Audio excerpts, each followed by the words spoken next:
One day over lunch, Martine and I realized that both of us had this commonality of food and science. We both loved to cook and thought about developing a food science class. Fast forward 2 years, and ʻOno Cooking and Food Science was born.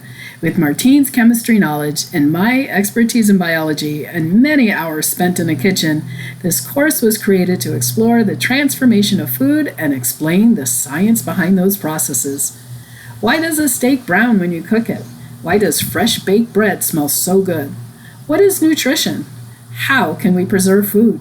What about Native Hawaiian traditions such as making poi from toxic taro? Why do some microorganisms help us in making food edible while others harm us? How many ways can eggs be used in cooking? We'll also be showcasing live virtual experiences to a cacao farm, brewery, and a goat farm that makes cheese. So sign up this fall 2021 for Biology 106 and Biology 106 Laboratory to find out answers to these questions.